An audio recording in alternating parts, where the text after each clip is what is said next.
to A Well-Designed Business. My name is Luann Nigara, and I'm so glad you found this podcast. Together with my husband Vince and our partner Bill, we have grown our company WindowWorks from the ground up. So I know and I understand the challenges you face in running your interior design business. I also know that your talent alone isn't enough to ensure your success. So on this podcast, we talk about strategies and practical steps to help you grow your business. But make no mistake about it, we have our share of fun here too, mixed in with those aha moments that I love so much. This isn't fluff. Nobody has time for that. Whether you are a new interior designer or a seasoned designer, I am here to help you create and to manage the kind of interior design firm that you dream of. It's straight talk and it's action. Are you ready? Let's get started. Hi, welcome to another episode of A Well-Designed Business. It's Design Biz Live today. That's right. You know what that means. If you're a loyal listener, you know that means that I've got Judith Neary and Corey Klassen with me. And you know that means that we're going to get into an in-depth discussion about the intricacies of running your interior design business. Today, we're going to talk about the personality traits that are important for you to master in order to be a successful interior designer. And take a listen to Judith's description of what is and isn't a successful interior designer. The other thing to look for in this conversation is Corey has a specific questionnaire that he sends out to his clients prior to their first consultation, and he has a specific 11-step what I will do and what I won't do document that he attaches and goes over when they sign the contract with him. And if you've been coaching with me over these last couple of months, I'm pretty sure you're going to recognize that phrase. What will you do and what won't you do? Because it's all about being clear, setting agreements, and then both sides, you and your client, sticking to them for a smooth, complete, easy process, right? Okay, so if you are new to the show and you happen to like this episode, I want to tell you two things. Number one, Design Biz Live is always available as a video also on my YouTube channel, A Well-Designed Business. The other thing is that if you want more of these, you could head over to luannnigara.com, go to the podcast tab, and then go to collections. And I've recently had emails coming to me saying, how do I know all the episodes on Facebook, or how do I know all the episodes on marketing? Well, you're right. In iTunes or Stitcher or iHeart, wherever you're listening to the show, they're not organized that way. But on my website, luannnigara.com, I do have the podcast separated into collections. Okay, so it's easy, and you can listen to them right there from the website as well. All right, so before we start today's show, I just want to say thank you to our sponsor, Camp Chroma, and remind you that Camp Chroma is a sponsor of A Well-Designed Business podcast. And so are you wondering what Camp Chroma is? Well, did you ever think and wonder, could you measure color? You measure for window treatments, you measure for your furniture, you measure your layouts, but could you measure for color? Well, the truth is that quantifying color and how we perceive color is not as difficult as you might think it is, okay? You can learn all about this simple data-based approach to architectural color design at Camp Chroma. Camp Chroma is an online, on-demand resource for you to learn exactly this, to be an expert color strategist. Head over to campchroma.com now, and you can enroll and you can be on your way to specifying color with confidence. Okay, let's meet Judith and Corey and get into this discussion today. All righty, everybody, we are back. It's A Well-Designed Business, and it's Design Biz Live. I've got Judith Neary and Corey Klassen with me. If you are new to the show, Judith and Corey and I have done several episodes together. We always record them with video so that you can see the entire shenanigans, and I never edit these shows. They kind of go up just the way they are. But what we do is we take apart topics that are topics that you struggle with in every design firm at every level, from beginner to, seasoned, that are not necessarily in a straight line. I mean, there's a lot of these challenges that you guys face as interior designers that it's not like, my regular shows. It's like, okay, we're talking about this and let's pull this apart, and these are like these nuances that you could just talk over and over. So we're doing that again today. And today, We're going to start out with the overarching theme of some of the personality traits that go into being a successful interior designer. And we're going to pull these apart a little bit. I'm sure it's going to be way, way more than one show. So we'll see, because, you know, Corey and Judith have identified multiple traits that they feel are important to running a successful firm. And the thing is that you'll learn that some of these are traits that you might possess, but even if you don't innately possess a trait, it means then that you have to learn it as a skill, right? So Judith and Corey, thank you so much for being back with me again today. I always love these shows. I have a lot of good times with you guys. So do you want to start off and tell us what we think some of these, you know, overarching traits are that are important to have or develop as interior designers? Corey? And do I want to crack this nugget, or do I want Judith to start cracking this nugget is the question. All right, I'll jump in there since you chickened out. That's it. Well, Luann, first of all, thank you again for having us. And enjoy the diversity of your shows very much. And the dialogue from all the different designers is very, very fascinating. Mm-hmm. And even though a lot of the topics may seem repetitive, like fee structures, God forbid, okay, it is very helpful to see, or excuse me, to experience different designers and how they have found their path. Mm-hmm. And that's really important. And in these conversations that we have with you, and sometimes, in fairness, at the end of the day, after I've had a shot of tequila, I have this incredible, brilliant thought about a topic that we could bring to your show. And I texted Corey these topics, and he was apparently had not had his shot of tequila because he was a little grumpy. Clearly not amused. Yeah, he was not amused. But one of the things that came to my top of mind in thinking about personality traits of successful designers, like, first of all, a successful designer doesn't necessarily mean a $500,000 or a $2 million or a $10 million or a $15 million business. Okay, so first of all, when you define what a successful practice or a successful practicing professional, design professional is, it's about you as an individual and what is a productive environment and a productive business for you, and then also for the clients. And so success to me doesn't necessarily mean, like I said, that $1 million+ business. It could be a smaller business, but is enough to sustain you in the environment where you live. And those personality traits that help you make successful, one of them that really came to top of my mind was adaptability. And adaptability doesn't necessarily mean, I completely confused myself. I was being overly adapted to my conscious thought. But adaptability oftentimes means setting aside what you think should happen for the homeowner versus what they want to happen, because those are often two different realities, as we all know. So adaptability to me says that you're able to take your personality trait or your personality style or your personal, like, I like blue pillows, okay? You're able to set that aside and then live vicariously through the homeowner and help them experience, you can get to experience a unique lifestyle based on what they want to help them find that solution. So adaptability to me is really important as part of your successful business practices. Okay, I love it. I think it's great.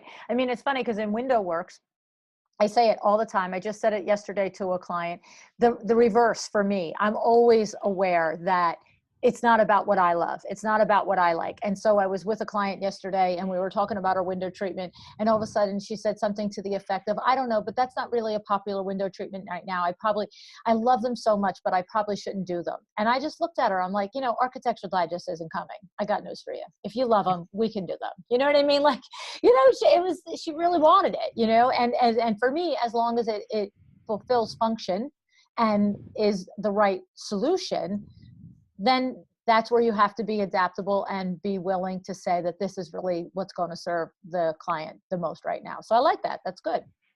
It does take a while to get your ego out of the way, in fairness, Yeah. because as in the beginning stages of your career, oftentimes you have opinions. Oh my God. Right.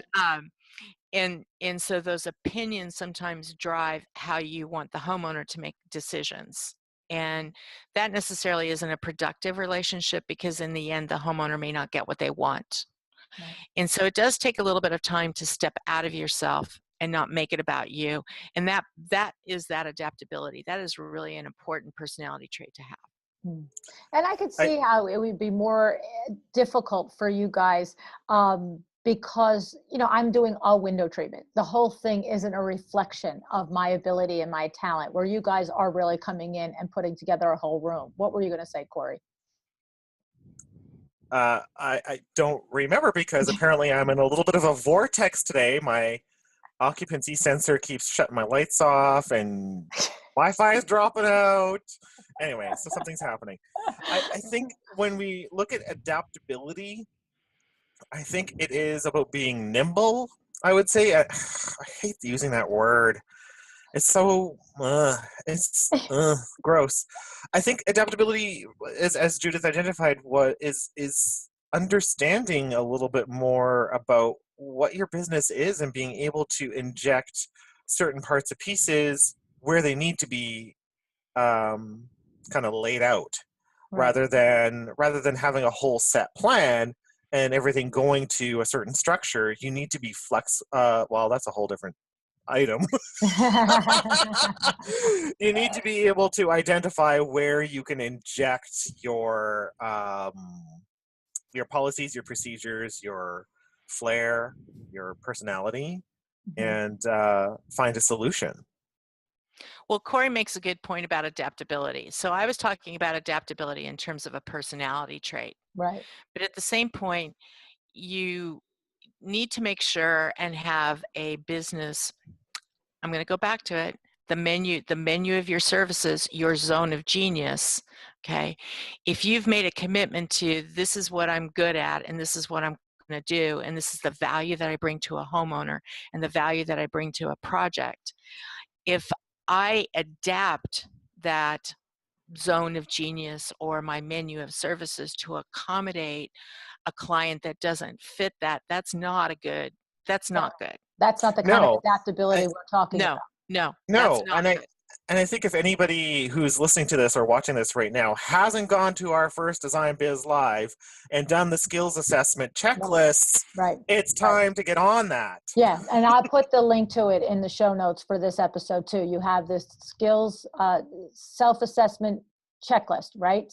Yeah, absolutely. Yeah. It's very detailed, and it really does help you figure out not only what you're good at, but what you like to do and what you don't like to do. Right. So so we're not talking about adapting your services or adapting your design firm to be a one-size-fits-all, or adapting your design firm away from your mission, your company mission, your core values for every new client that walks through the door. We're talking about adapting your ego and your design, having room in your design aesthetic for something that may or may not be your first choice, right?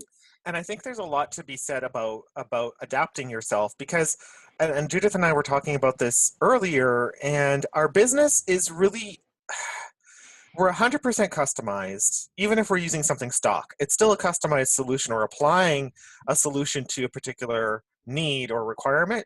It's not repetitive. We're technical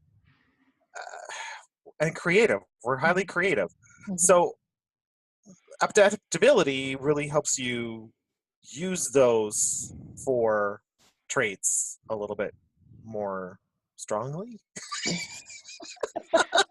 Okay. It's Canadian, by the way. Yeah, it's Canadian. Okay. So I have a question for you guys. I did an interview recently with Kirsten Thomas from Studio Thomas. Really smart lady, by the way. And this is a nuance, I think, of what you're saying. So, and the reason I'm bringing this up is because if it's a brand new designer listening, it may feel like it's in contrast to what Kirsten has done. So I'm going to explain to you what she's done and you give me your opinion on it. So Kirsten was an interior designer for X amount of years. And last year, January 2018, she decided that she wanted to do a specific style of design, a specific elevated level of design.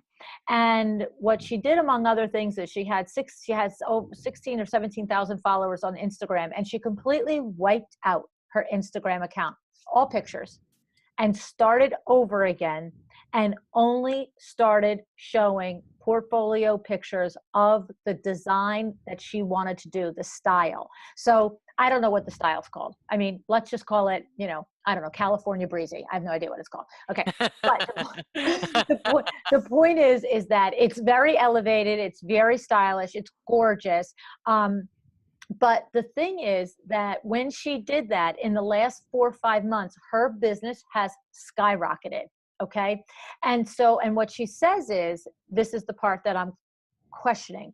What she says is, when someone on her team makes a suggestion for a particular element within a room, it's first evaluated as, is this part of the Studio Thomas look? Is this piece at home in an appropriate way in the Studio Thomas look? And what she said is, if it's not, it doesn't get presented as part of the project. And because what she said is, there's always another thing that will look as beautiful, be appropriate in the space that expresses the Studio Thomas aesthetic. So I feel like that does not contradict what you were saying, but I feel like if you're brand new in design, you might have heard that show and then heard this show. It says, be adapt, do something that your clients like, even if you don't like it. So there's a rub in there, right? There's a clarification and there's a nuance in there. Would you agree? Agreed. I do agree. And oh gosh, this is blowing my lid a little bit, but because it's something that we're trying to do on our side. You're trying to do this model too for your firm, you're saying? Just trying to start that dialogue and that conversation visually rather than posting anything that pops up. Mm-hmm. Being really clear what belongs in the story and how that needs to look. Mm-hmm.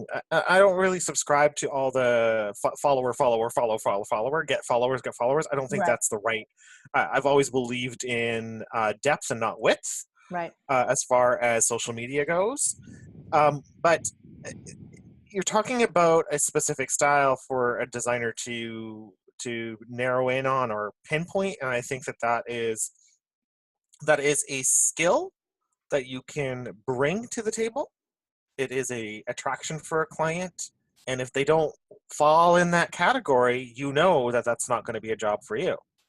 Right. So I think that's So I'm really just like trying to clarify. So there could be a designer that is not with a goal of only delivering a particular look and brand and style in their interiors, in which case that definition for adaptability for that designer is broader. So if you walk in and somebody wants to do Tuscan one day and somebody wants to do beachy the other day, then be adaptable and bring their vision, their style, their dream to life. But I think what I'm trying to make sure that I believe that you believe as well is, if you have identified a particular style to yourself, then there's still a cornerstone of needing to be adaptable, but it can be adaptable within your style. So like Kirsten's team, it's like, there's another sofa. This is not the one, but there's another. So there's adaptability.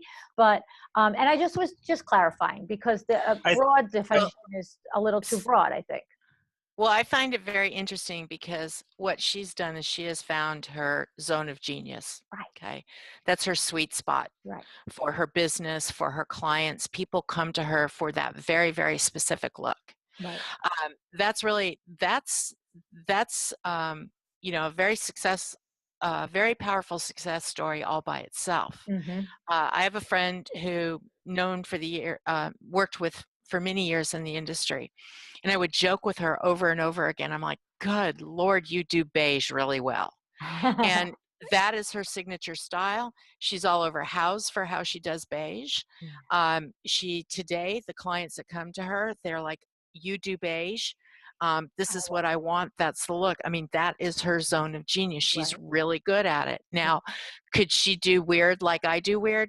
Not as well as I do weird. Right. But that's her area of specialty. Now, she's learned adaptability within that color palette of beige and grayish that she works within. And so, you know, if I come across a situation where the homeowner really wants that kind of look, I'm like, this is the person you've got to go for. Right. Okay? Right. I also think that it is a bit of a warning, I would say, to newer designers or someone who hasn't been in the field to an extent where you can identify what those things are. You have to be really cautious about doing that type of strategy too early, because you could end up abandoning yourself. Right, except that I would counter that with, if you are going into it as a strategy on something that you truly love, right? So it's one thing, here's where I would agree with you. If I'm a new designer and I'm like, oh, that really worked for Studio Thomas, and that really worked for Judith's friend to go and really be identified as a particular genre of design or style of design. I'm going to do that too. I'm going to pick this style. Well, that's not authentic.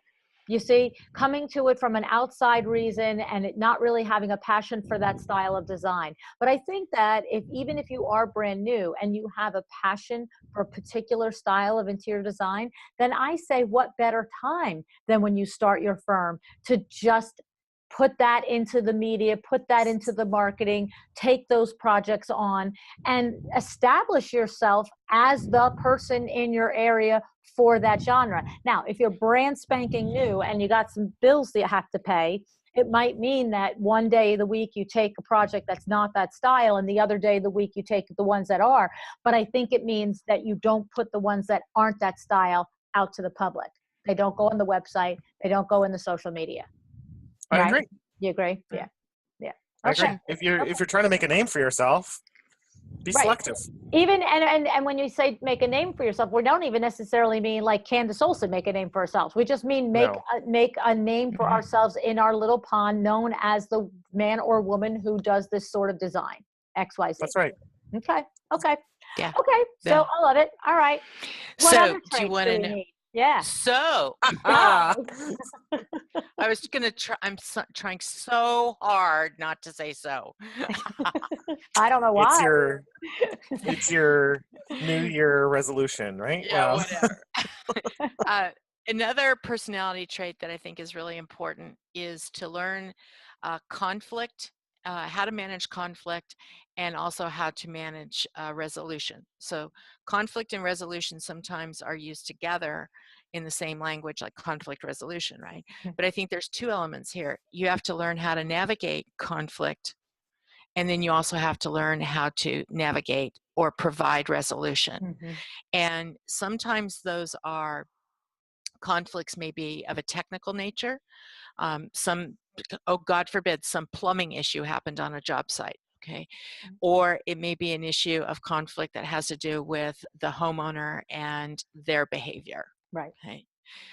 So providing resolution on the back end includes, how do I manage a technical problem or a technical conflict, but then how do I provide resolution to a homeowner that is really the conflict issue?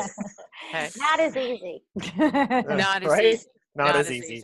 I think in there, you when you are identifying conflict and you're identifying resolutions, like Judith said, I think there's a lot of being able to identify personalities in there and being able to see.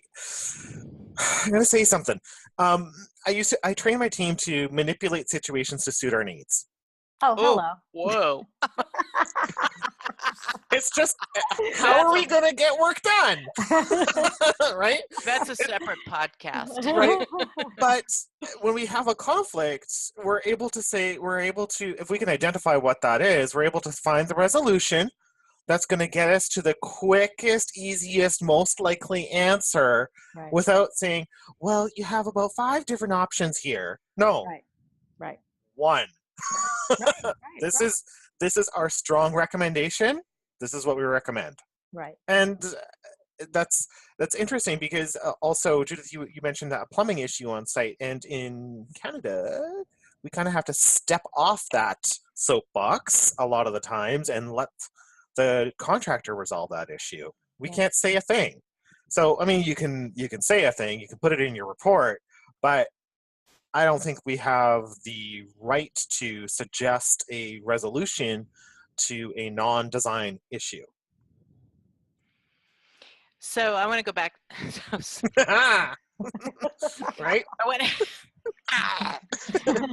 What nails? I want to go back to Luann for a moment here. You have developed a listening skill. And so when you're talking and interviewing everyone, you've listened very intently, and then you restate what the issue or what the conversation or what the topic was. Okay. That is a skill set that does not come organically to most people. You have to learn it because you have to be very much in the presence of listening.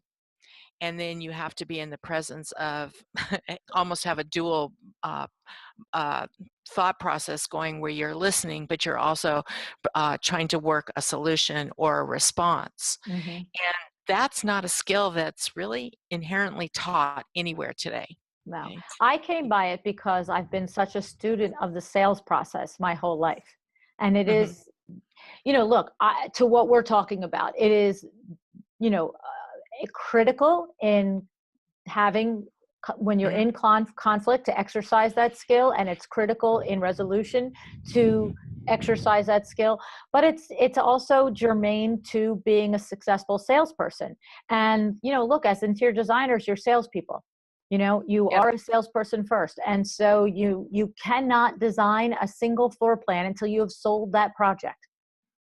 It's plain English.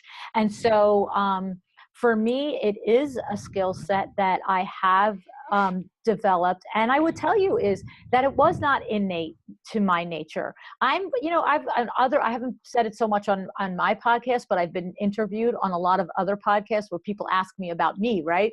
And so I was raised and socialized with boys. There's no sitting and waiting and listening. You're not getting a turn. You're just not. It's like, whatever, So my innate nature is very, hey, me. Like, okay, it's my turn. I want to talk and I got to get it in. La, la, la, la. You know what I mean?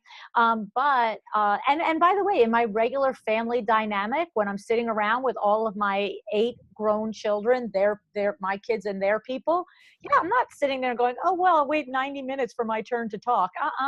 Like, they'll tell you, it's like right over them, Are you sure it's not a New Jersey thing? It could be too, right? I'm thinking it is. Yeah. I mean, we could elaborate that a little. Yesterday we had a client meeting with just these 2 little bathrooms, not even little, but they're 2 bathrooms. And the husband and wife were very much, I identified what I was, we were recommending for a solution, and they went, oh, we never thought of that. They had their little conflict together without me. They came to their own answer, and then they said, yes, we'll go with what you think. That's good. That's good communication skills. Right? So that type of dynamic is not always taught. We have to learn that, especially if we're coming from different types of environments. So right. And in that dynamic there, it was very important for the success of that, for you to stay quiet while they did their thing. That's a moment where you have to recognize, stay out of this, let them come around. And if they couldn't resolve, then you have to come in back and facilitate. But that's the point. You have to know when to, stop that deep, shut up. Yeah, you're right. Sometimes silence is great, where you've got that little catch up where Right. their brains are catching up with you and you're like, I Right. already know the answer. Right. So Right. there's no And like what you requirements. were mentioning too, Judith, is the summary and clarification. That's so important. It's important in everything. It's important in every relationship, but it's particularly important when you are in the sales process, whether it's a sales process of closing a design consultation or whatever it is to reframe what has just been discussed so that everybody is on the same page. Correct. And one observation that I've had, uh, observed an individual recently. We've just started working together, a contractor, very nice gentleman, and the he I don't know if he's nervous or he's overly caffeinated or what, but what happens is he doesn't pause long enough to think what was actually said by the homeowner and kind of jumps onto the topic and then rolls over the topic and onto the next one. And I caught myself being, normally I'm trying to orchestrate and help manage this, or help facilitate an initial conversation, and when there's the meeting with the contractor, homeowner, and myself. And I don't know, it's just my nature to control shit. I don't know. Bleep. But sorry. What I realized in observing this contractor is if he had paused, restated, if he had just taken just a breath and paused and then restated what the homeowner was talking about, we probably could have taken that 3-hour conversation and gotten it done in about an hour. Right. And what I found even more fascinating is that the homeowner is a psychologist and really way in the deep end of psychology and medicine, and a professor. And so I was watching her dynamic and then this contractor. And so it was kind of interesting. Right. It's very interesting to see this. But so there's this need that we always want to jump in and provide advice, okay, because they're asking us for advice. But sometimes we just have to pause, because I've also observed young designers, or I don't want to say young, excuse me, designers just entering into the field, that they're so anxious to make an impression or to provide a solution that they really haven't had a chance to think it through. So sometimes it's a good thing to say, you know what, I don't have an answer for you for that particular topic right now. Let me make a note and let's come back to it. That's right. And let me think it through a little bit. That's right. And there's no shame in that. And actually that's an amazing skill to develop, to be able to just step back and say, I'm not sure, but I'll find out. Well, you know what? It kind of puts the power back in your, in your corner, because you do have to do some work for it. Yeah. Yeah. No, I love it. No, I mean, look, if the thing about conflict is that you're not going to even get to the point of resolution if you haven't really fully identified what the conflict is. Now, if the conflict is a broken pipe in the bathroom, that's pretty easy to identify. Okay. But if the conflict is more personal in nature, more personality, or more agreement, disagreement, expectations met, not met, it's a different story. And the thing of it is that I have learned through taking the time to question, answer, clarify, summarize when I'm in the middle of conflict with my clients, is that sometimes you find out the thing that's upsetting them isn't the thing that you thought it was.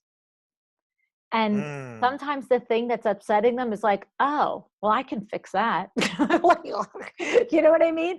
And I think the key is having the courage to face the conflict and to not pretend that there isn't a conflict, to actually say, because sometimes people will come at you, right? They'll call you up, they'll leave a message, they'll go carry on, I'm pissed. Other times there's just a feeling. There's just a feeling that something's not right. It's not going right. Maybe the last 2 or 3 interactions with them, they're, just not right. And there's no point in ignoring that because something's going wrong. And the thing is, all you have to simply say is, I'm sensing that you're I don't know. I don't, and you can even not put the word to it and say, I'm sensing that. I'm not sure if it's unhappy, if it's dissatisfaction. I don't know what the word is. And that's just it. I'm sensing something. Would you share with me? Is there something wrong in this process that you're not happy with? Because sometimes, it's, well, as a matter of fact, last week you gave me an invoice and it's been bothering me because I thought XYZ and it was XYZ. Well, if you can resolve that, now why have every meeting in between then and that one like this icky thing because something was hanging out from a week ago, right? And if it's Yeah, bigger than that, you got to face it anyway. I have a kind of a rule in my personal relationships in that if something's bothering me, it's my job to bring it up within 24 hours. If I don't bring it up within 24 hours, that situation is no longer my fault or their fault. It's done. It's dead. Mm-hmm. So Well, that's a I good think personal that's rule, but not most people subscribe to it, and not no, necessarily your clients. no. But I also think it's our job as professionals to be able to say, there Right. is something wrong here. I'm going to address it within Right. my, like what I would do within my 24-hour period. Mm-hmm. And then if I don't get a response back, you know what? I've done my job. I've done what I can to get the feedback to be able to move this thing forward. There's nothing wrong. So Right. that situation is now over, right? Right. So Okay. consider the sale sold. Yeah. No, I mean, it is. Conflict resolution is really at its core having, some backbone to actually be Yep. willing to have the conversation about the conflict, because usually the conflict isn't really as bad as what you imagine it to be, and it certainly is never as bad as it's going to get if you ignore it. That's the other thing. You don't get anywhere by ignoring it. You True. only aggravate it and make it worse.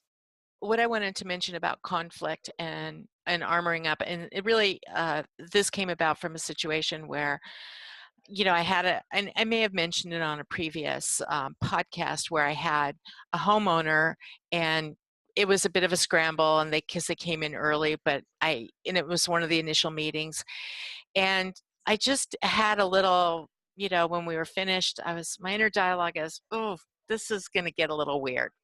And so I just called him the next day and I said, just wanted to follow up and see, would you like me to come out and bring the samples and talk? And the husband said, he says, well, I didn't think it went very well yesterday. And he says, but we can talk about that later. And I go, I had this moment of clarity and I'm like, I'm going to suck it up and find out what's wrong. Right. And I said to him, I said, well, why don't we just talk about it now? And let's just get it out of the way. And he said, well, you weren't very prepared yesterday. And I'm like, my inner dialogue is, you came early. Of course I wasn't prepared. I go, the samples were still in my car. My studio was a mess. It worked out, but I was able to ask him from a non-personal space, so I didn't make it about me, which is so hard to do, is to not make it about me, because it is all about me all the time. But shut up, Corey. But it did work out, but I had to be strong enough and I had to be open enough to at least say, okay, what didn't work for you, so that I know how to make this work for you going forward. So short story is, if I had not taken that very small step to find out and to set aside my personal issues and find out what was not working for him, this project, which has been horribly delayed because of lack of qualified, or lack of just people in general, qualified help, they've had their bathroom torn up for 3 months, and they love us. Oh. But I mean, they love us, and in other words, the contractor that I work with and myself, and I mean, their life is upside down, but because we managed it from a personal point and not from a point of conflict, that they, even in the midst of this horribly long project, they still are very happy with us. Right. But if I had not taken just that little moment to make that personal call. Right. It's, I say it a lot on the show because I just love it. I've always ascribed to it and believed it and lived by it. But when Lee Cockrell was on the show, he put it in such a perfect sentence. And I always have to take a second to think about how the sentence goes. It's that perfect, but I always screw it up. So it's, what he said is if you only do the easy things, everything else gets harder. And when you do the hard things, everything else gets easier. Like, isn't that so, like, absolutely perfection, that sentence? I love that sentence. That's way beyond a bumper sticker. That's a Isn't tattoo. it? I know. Oh yeah. I tell you. No, Yeah. I just thought it was awesome. And it is so true in every part of your life, not just your design life, but every part of your life. You have to be willing to do the hard things. And when you do, everything falls into place and gets easier. And conversely, if you avoid the hard things, if you only do the easy things, everything gets hard. So the easy thing would have been to not ask your client directly, what's going on? I'm having a feeling like you're not happy. It would have been easy not to ask that and just keep going down the road and kicking it to the corner. And, like I was saying, the resentments start to build up and you start to, and then, what happens is you as a personality, you could almost forget what you originally were upset about. You're so used to having this icky feeling going on for weeks that the dynamic is shot now. So, you have to manage conflict. You have to face it, and you have to, and by doing that, that's the first step to getting to resolution. Yeah. Mm-hmm. So I have one other topic for your podcasts, and so we'll probably have to, Corey, I'll eventually let you talk, but but I know we're going to run out of time for it today. But I want a personality trait, both personal. A personality trait that you should have as a successful designer is the ability to nail Jell-O to a tree. Okay. Sure. And I'm just going to let that sit there for a while. You're not going to teach us how to do it? Well, that's a whole nother topic, is how do you nail Jell-O to a tree? Okay. So waiting with bated breath for the solution. Yes, I know you will. God. Do we have time for one more? Yeah, I thought we wanted to talk about knowing what you will do and what you won't do. It's one of my favorite topics. Oh, okay. I love this one. I do too. Because I've worked really hard on it. Oh, good. So tell us about your process of working hard on it. My process. So I took quite a few different client situations, and I looked at them. I took the crappy ones, and I looked at them and I said, what did I do, or what did we do that caused this to kind of go 6 directions of sideways? And what I came up with was quite simple. We didn't set the project up for success from the beginning. And that meant there were 2 segments to it. That meant providing someone a document or something to read through before we meet. And we have 2 of those, two different things. And then as we're going through the proposal, identifying what we will not do. So this is what your proposal includes. This is what it excludes. So always giving inclusions and exclusions. And I think that's very valuable. And I think that's something that's not really taught in. So when the first part, which was the initial contact of, great, thanks for setting up your telephone meeting, because I automate that now rather than having a telephone call. It was faster. We push out an email that states, please read our quick facts on our website, and with a link. And we have about 15 there. And I use that as a gateway to open up conversation or to set a tone, to set up how we're organized and how we're going to make the next part of this process work really well. When it comes down to our pre-design consultation, so before any design work is done, because we don't do a design consultation, we do a pre-design consultation. We push out a welcome package. It's probably about 12 pages and it's large font.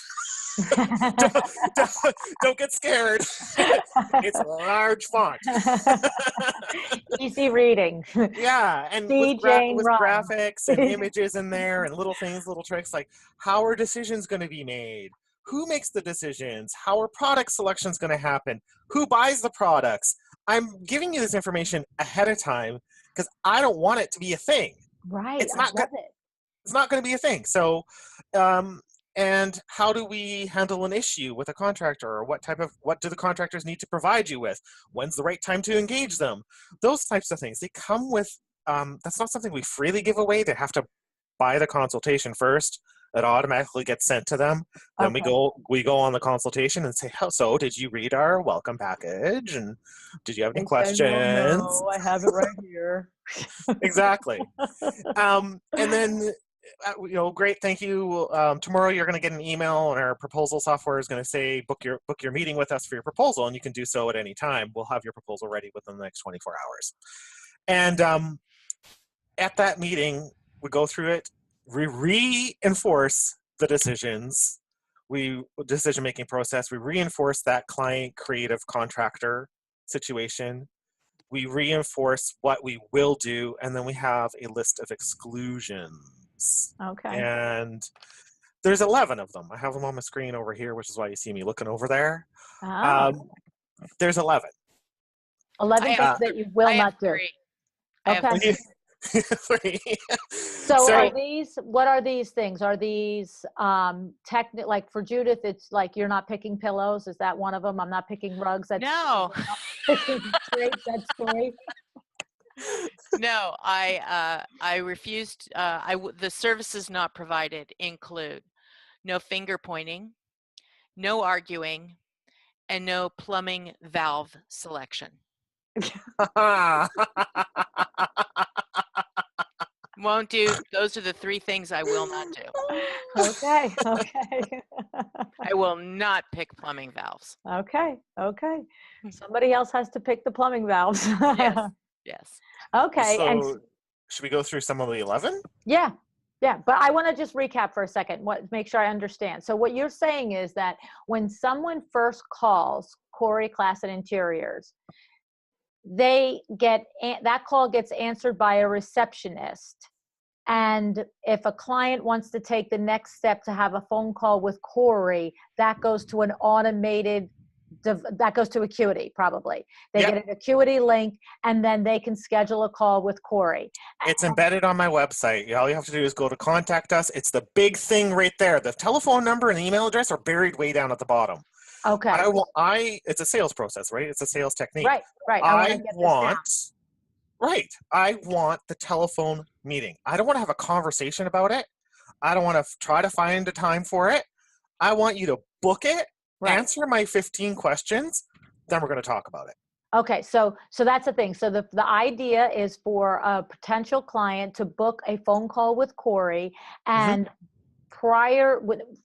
post booking it and prior to it happening, they get an automated email with the confirmation time of call, and it has a document that has these 15 information things on it about your process. You bet. Okay. And now you have that 20-minute phone call with them that says, "Hey, I'm Corey in the real life flesh and blood, and let's have a little chit chat about your project." And that's when you pitch. And the design consultation is X amount of dollars. Do you want one? Take one from column 1. I want one design consultation. Terrific. Here's the link back again to Acuity. Pay for it, book it, and then I will show up, or you show up. That consultation can happen at their place or your place, whatever. That's not relevant. Okay, right. You decide that. Okay, and so now you are on the actually pre-design consultation. That's what this is, pre-design consultation.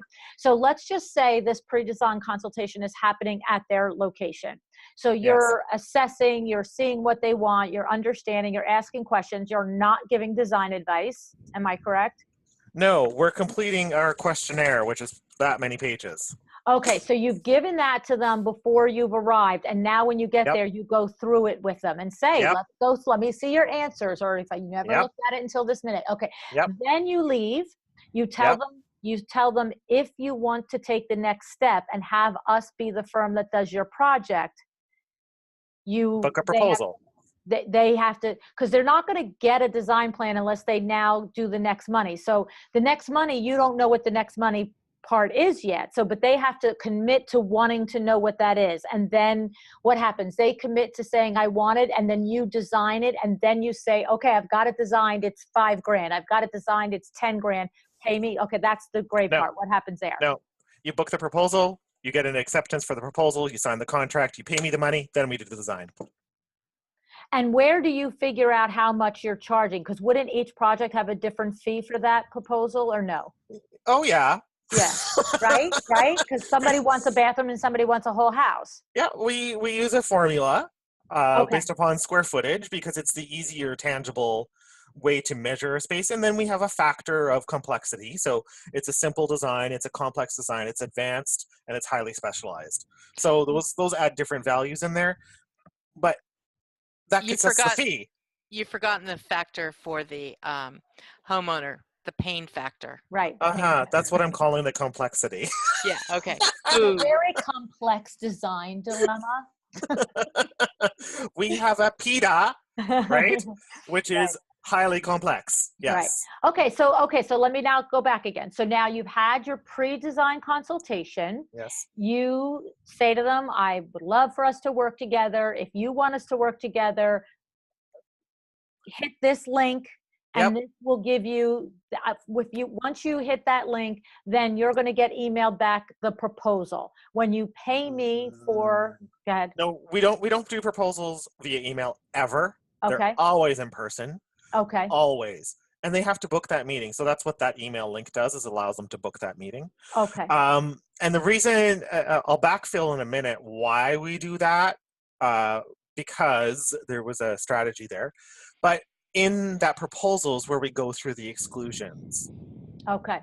So it doesn't happen before, it happens at that proposal, because we've identified what the project is.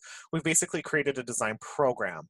If anybody is in interior design field, they know what that terminology means and what you have to do, but that's what your proposal is. It's basically your design program document. Okay. And we outline that permit submission is done by a contractor. We outline how many revisions they will receive at what phases and how many. If we outline if there's custom designed furniture or window coverings, that is not included, because that is a whole separate process of how long that's going to take. We outline that if we have to consult with items that they are purchasing, that there's an additional charge. Okay. Okay. I like it. We outline that meeting with the contractor to review the contract documents or your construction drawings and your specifications. If we have to go through that with them, I mean, we're pretty good at that part. If we have to handhold them through that, that's extra. Okay. If we have to meet with an architect, an engineer, or anything like that, that's extra. We produce a project binder, one big binder full of everything that they need, and that's for the homeowner. Not only do they get the digital source, the studio online, but they get a printed copy that with all the full-scale drawings and everything wrapped up nice and neatly, and they get one copy. If they want more, it's extra. Are you creating all of that in MyDoma? I am. Just saying. Right? I really wasn't 100% sure if you were, but yeah. You're creating all of that in MyDoma. So so for instance, if you are doing your whole design program in MyDoma, it's all there, and that's what you meant. It's digitally there for them to access, but you also make a hard copy for them and give it to them in a binder. Yes. We also do not text message or email, because we need to be able to keep track of the documents and the information, and because I have a team, I need to see everything that's going on at any time because I need to be able to jump in. And if I'm not available, they need to be able to jump in. It's the same thing. So that information needs to be transparent to everybody. And that's all in Mydoma.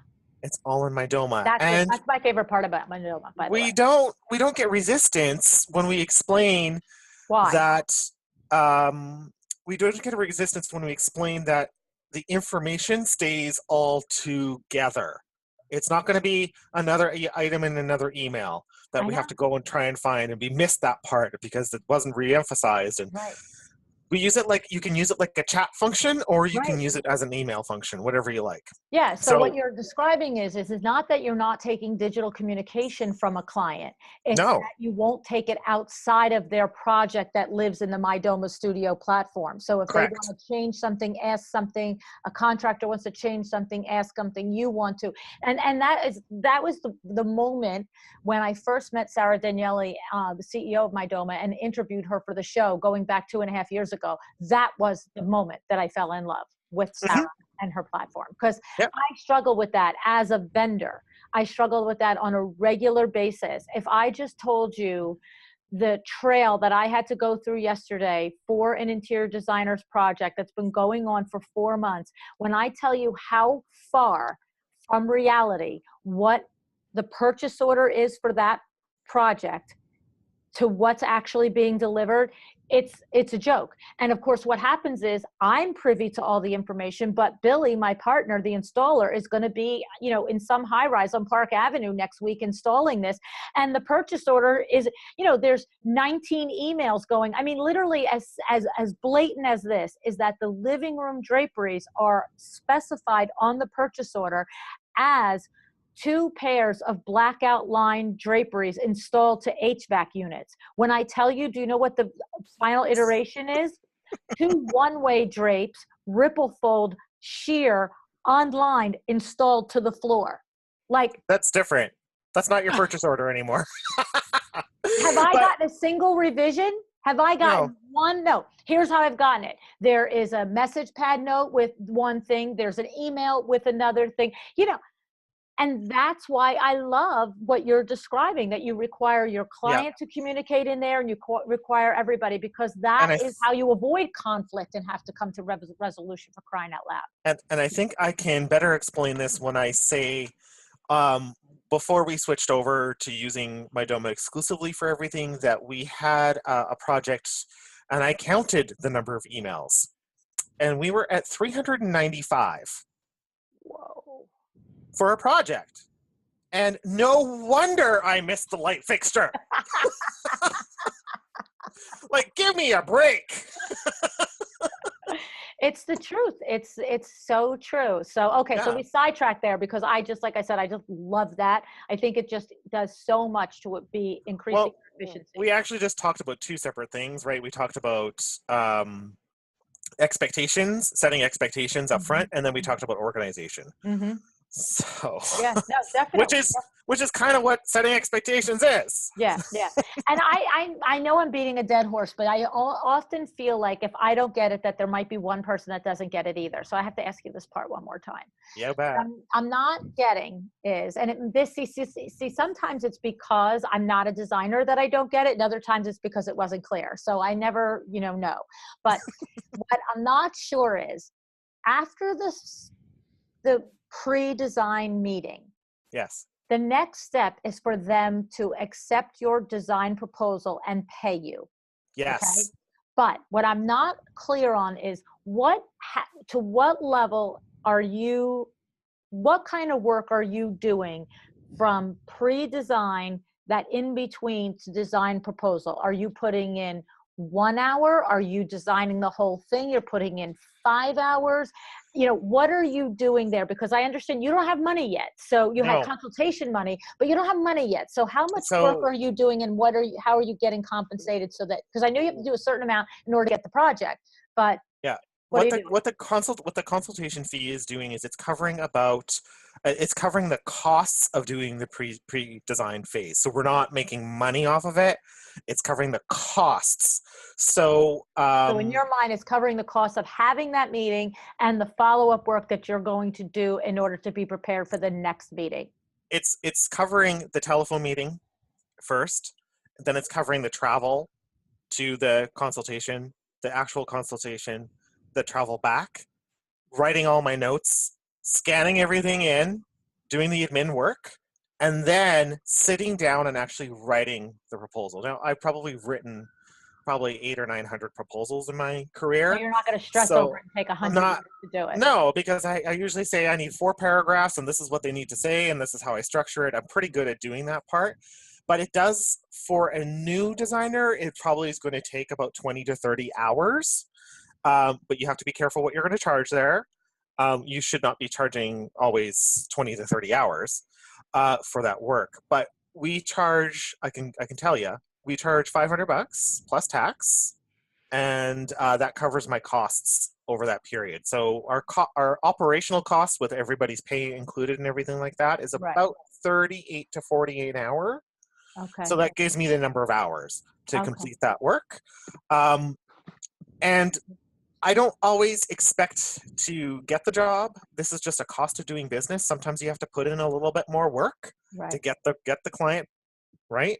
Right. But sometimes you do that up front with websites and Acuity and stuff like that. So Okay. So to recap it, what you're saying is that your consultation is $500 and that in your mind, that covers the 20-minute phone call. It covers the travel back and forth to the consult. It covers the consult, and it covers you preparing a design proposal document. And when you prepare the design proposal document, you are going to, for the most part, you are going to base that price there on the square foot with the color of simple, intermediate, advanced, and complex, in quotes, design project. So you might do, I'm going to make up a number. You might do $50 a square foot, but if it's complex, it's $85 a square foot. If it's $50 a square foot and it's easy, it might be $50 a square foot. So you're coloring in the level of the design and the personality of the client. Okay, I like that. Okay, I like that.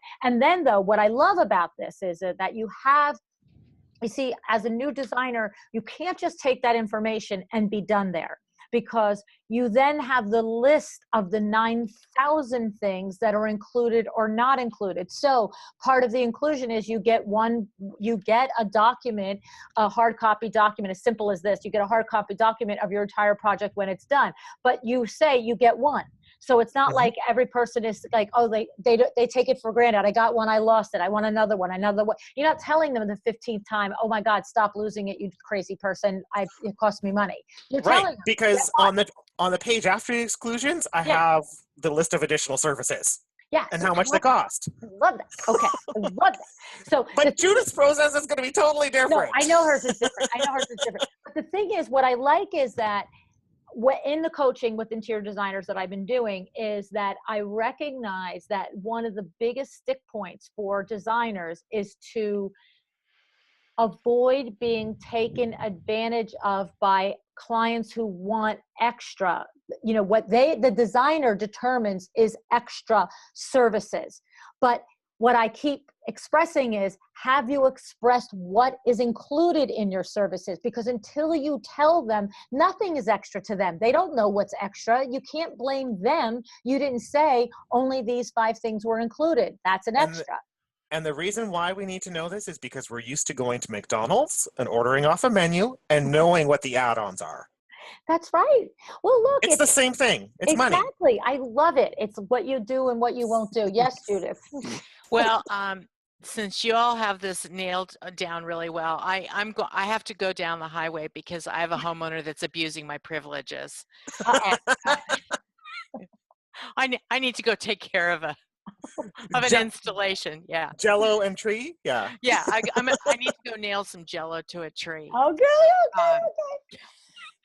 So I'm going to sign off, but in fairness, Corey is very process driven, and this is very good because a lot of designers don't go to the detail that he does. So please continue this dialogue, but I thank you very much. Thank you, Judith. And we'll continue the conversation. All right. Thank you. Thank you both. Bye. Bye.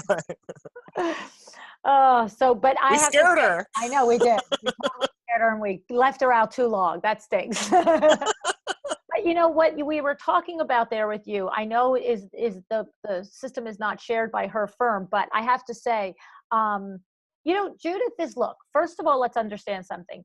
Judith is well seasoned. She, you know, she might not have to, in her demographic, in her market, for her firm, have to have a list of 11 things I won't do and 15 things I will do, because she has it very clearly in her head. And I know from working and speaking with her for this last year and a half that she's expressing it, whether it's verbally, it's contractually, whatever it is. And the buck stops with her. I mean, Yep. it reminds me of me. Do you know what I'm saying? Yep. It's like, look, I've done this for 36 years. This is how I do it. You don't Right. have to do it with me. You can go down the road. Do you know what I mean? And a lot of this is that we see a shift lately in the experience level of our clients. They've never worked with a professional before. They've never had to hire a lawyer. They've never had to purchase a lease on a building, or Right. purchase a building that isn't a residence or Right. something like that. So they haven't had to go through some of the parts and pieces of what processes are, Right. let alone education has changed on the back end, and that there is a kind of a disconnect sometimes in between where our educators have helped us along with making decisions, Mm-hmm. or where our parenting has changed. Mm-hmm. There's my light again. Sorry. It's like The Shining. I haven't put in the maintenance request yet. Or pay the electric bill, one or the other. Oh, Can't remember. oh, God. No. Okay. So the thing is, though, that what I like is the big takeaway from this is that when you get very clear with what you will or will not do, and then you express it, now they're like, because one of the things that I feel like is that as designers, you understand what you do, and Yeah. it never occurs to you that the outsider doesn't. Doesn't. Yeah. Yeah. Like even in the coaching that I'm doing, it's like when there is a conflict for a designer and they're trying to figure out how to get around a client who is, you know, not being great and just in that, like one of the first things every time I say is, well, what was your agreement with that client to begin with? What did you express? And they would be like, well, you know, my process is kind of like this, and, you know, blah, blah, blah. And I'm like, right. And how did you say that? Did you say it in words? And I don't mean like, and I'm asking because based on the answer is the way I'm going to counsel them to handle the conflict, right? And so my thing is, I'm starting with, well, okay, did you express it in writing? Was it in a meeting? Mm-hmm. And so often it's like, well, I have my letter of agreement, but you know, it doesn't really say that in it. And I'm just like, okay, so you see, this isn't on the client. If the client really didn't understand, then, and I said, and it's okay to be definitive in your agreements. And as a matter of fact, it's better to be. So you have 11 things you won't do. Right. Is that what we're going to go ahead? Tell us the 11 things. Well, I started. I know. And then we lost someone. I know. Well, The other things are, we provide up to 3 product selection options. What I'm calling a product is anything. So we'll give you up to 3 tile choices, or 3 wallpaper choices, or whatever you're going to call it, 3 cabinet finish choices, whatever they are. And if you want more, great. Good for me. sign on the dotted line for more money. Right. The other thing is, where are we here? So the building permit application. So in our litigious city of Vancouver, we have our own building bylaw for the whole entire city. Toronto is in the middle of establishing that as well. So every strata corporation or homeowners association, if you're in a condominium, has a requirement that you file for a building permit. Oh. And that doesn't mean just changing an electrical outlet or plumbing. It means proper filing. And we can't include that. It's not part of what you do. Yeah. They have to get No, it. we can prepare the drawings, but the actual processing of that is not our responsibility, because that needs to be either up to the homeowner or the contractor to complete. Okay.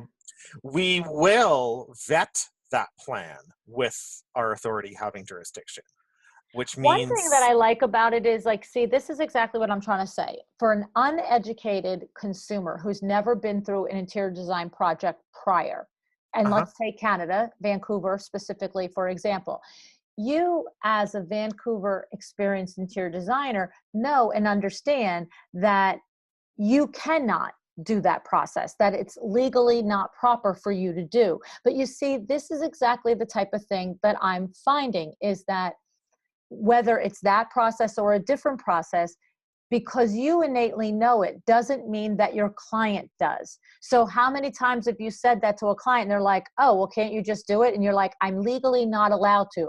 Oh, okay. But if you didn't enunciate it, you could be 3/4 in and you're like thinking, well, everybody knows that I'm legally not allowed to do it. So I guess they're getting the permits, and they're 3/4 in thinking, I hired Corey, of course he's getting the permits. So that's a great point, and it happens to be a distinction that's legal, but it doesn't matter if it's legal or not. You're not doing it, you've told them, and that's okay. That's right, right. I mean, any design professional can submit for the permit. I just have chosen that it isn't in my business's best interests. right. Right. And that's Um, your prerogative. right. It takes us. The situation is if we're not in line at 6 a.m., we're not going to get seen by 4 p.m. Right. And you don't, So nobody's got time for that. I'm not right. That's a whole day. That's $1,500 of Right. And time that's the other thing you can say. gone. If you insist I do it, it's $1,500 a day for my assistant to sit there and do it. Right. Okay. Right. Okay. Yeah. So, But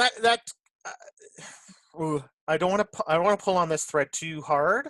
I just want to nudge it a little bit because what we're talking about are selling skills, the ability to sell, mhm. and Framing it. It's all how you say it. I look for people who have worked in either retail, restaurant, some service aspect with more than a year, Mhm. because sales is so hard. It's so challenging. Mhm. I this is why I don't want to pull on this thread, because I know you and I are going to run down this road very quickly, The 9-hour podcast. right? But this systematic organization of information and conveying that information is selling. Right. So Right.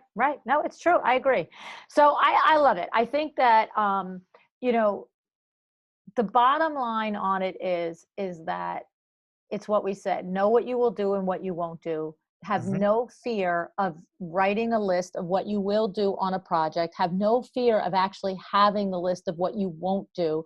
And then there could be a third list of what I will do for extra money. Like, you're not going to call it that, but services available at a fee, at a addition just yeah, additional services. right. Now, one question before I let you go that I would Okay. love for you to just talk it through a second is when you say, as part of your contract, that any selection up to 3 is included, and the fourth one you're going to pay extra money for. You're seasoned. You are talented. You are experienced. So it's probably very unlikely the number of times that you have to present even that third option, because Mhm. you're good at what you do and you have experience doing it. But can you recall and think back, was there a time in your career when it was more difficult to nail every selection within 3? Okay, if you're only listening, you have to see his face right now. It's just like, I why? just hard eye rolled. So that's right. So that's the thing. So as a younger, newer designer, not younger, just younger in business, how do you navigate that? How do you not get caught having to make a selection 4 and 5 times when part of the reason is 4 or 5 times is because you're not as skilled?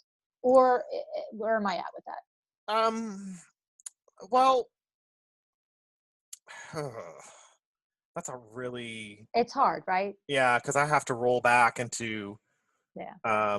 28-year-old Corey. Yeah. It's been so long. Yeah. But that's the thing, right? Because it's there's a moment, I think, when you cross over in your business and you know and you understand your value, and therefore it's like, look, it's 3 selections, and if you don't get it in 3 selections, it's you, it's not me. But prior to that, So I would say that I had a project where I probably went through 15 or 16 different floor tiles that were gray. that were or were not. Were gray. Okay. All different grays and 5 different suppliers. And I went through that and I went, how hard, I evaluated it after that, and I went, how hard was it for me to get those samples? Was the rep responsive? Did I get pricing on time? Did the client like them? Did they get approved, or did we have to revise them? And where it came down to was we always landed on 1 or 2 suppliers. So for me, the decision-making process of getting from multiple revisions, which can happen. I've had projects where I was on version 15, and I just realized there's got to be a better way. Either I have to become smarter at what I'm doing and better at what I'm doing, or I need to start training my clients. I wouldn't say necessarily training, that might be the wrong word to use. It's No, you more teach about them how to treat you. educating them. Okay. Right? Yep. So if they come in uneducated, I'd love for them to have a great experience being educated, so that the next professional that they choose to work with that isn't me, Right. right? Right. They say, I wish we hired Corey again. Right. Well, okay, so let's just say this. Let's just say that unless you have completely stumbled onto the complete wrong career for yourself, you probably, almost any designer at any skill set level, could make the right choice within 3 choices. Do you think we could agree to that? I think if you know your product, yes. Okay, so what you're saying is the difference is that I just heard why they went down the other discussion. So what you're saying is in the beginning, you ended up taking more time to do it and having to have more selections because you didn't know the product as well. And so you were going to more sources and running in circles more often for it. Correct. Okay. But that's not saying that the client declined them because they didn't work. That's just you spinning your wheels before getting to presentation. Right. We're not in school anymore, right? We can spin our wheels in school, but time is money outside of school. So I discovered that solution. No one told it to me. You see my sample room behind me if you're watching on video, and that's as big as it is. That's all we need to get the job done for usually every job. Tile is way back down in the corner behind that furniture delivery.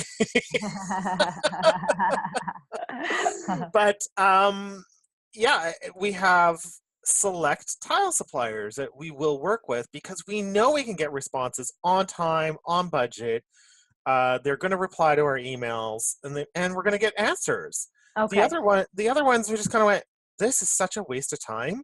Sure, it's a lovely product, but it didn't even make the cut because I couldn't get an answer, or I didn't make the cut because I said to the client, I don't know how much it costs because I couldn't get an answer. Right. So but that that's to me two different problems, right? So one is you're not spinning your wheels on the back end, and the other is making 3 presentations and having a client say no to all 3.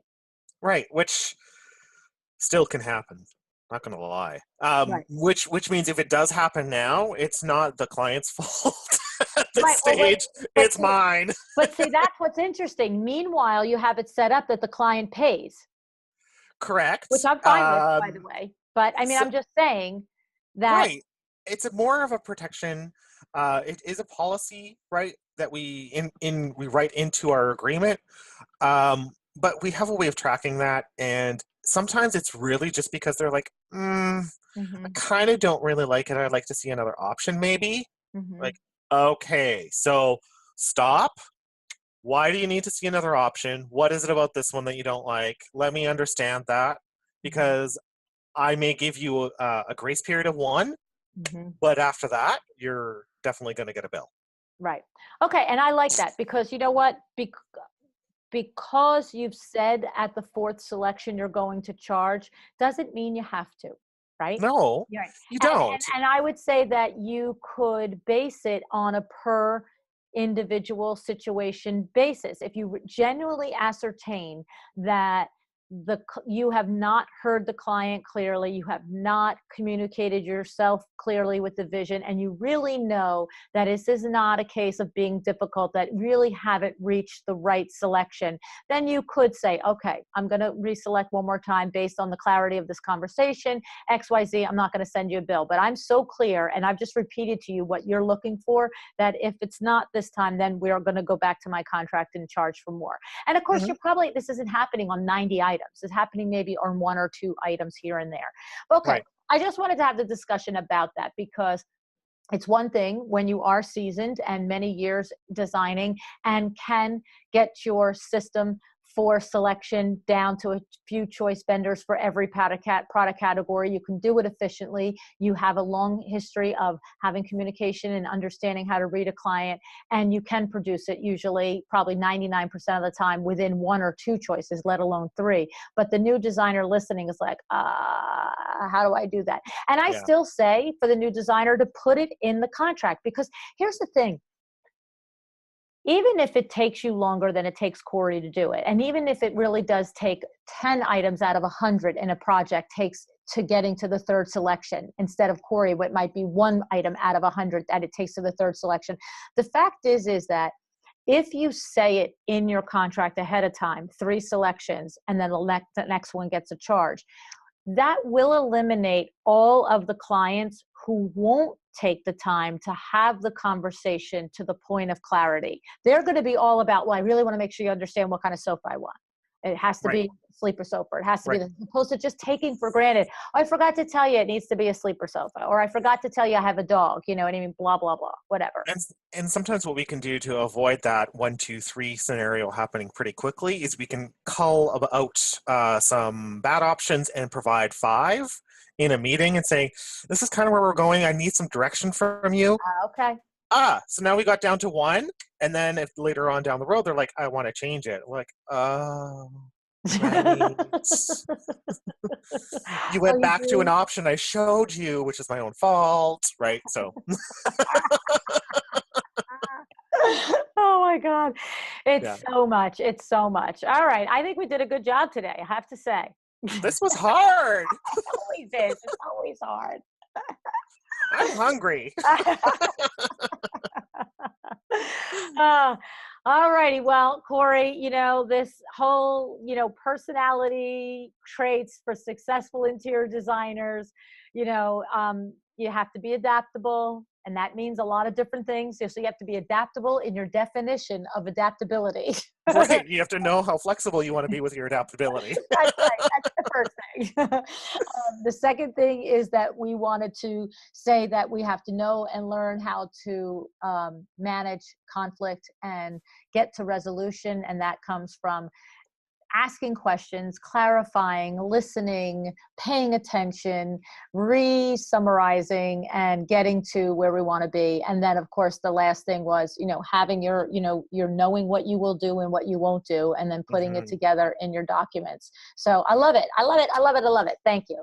You're welcome. Thank you. All righty, guys. So that is it for Design Biz Live today. I don't have to remind you, I don't think, that My Doma Studio is a sponsor of this podcast, and that you can go to mydomastudio.com/a-well-designed-business for your offer as a listener of the podcast. And it really did come up organically, but I do happen to know for a fact that My Doma Studio is a valuable tool in your particular interior design firm, right, Corey? Absolutely. We cannot do our business anymore without it. Yeah. Awesome. All righty, guys. Thanks so much for joining us today. Have an excellent day. Thanks, Luann. Bye. Bye. Thank you so much for joining me again today. This podcast is a production of WindowWorks, your resource for custom window treatments and awnings. To learn how we can help you on your next interior design project, go to www.windowworks-nj.com. And if you're interested in working with me on your business, either through masterminds or one-on-one coaching, or you want to know how to get my book, The Making of a Well-Designed Business, or you just want to know what's going on in the podcast land and where I'm going to be, all of that is found at luannigara.com. Thank you so much. Have an excellent day.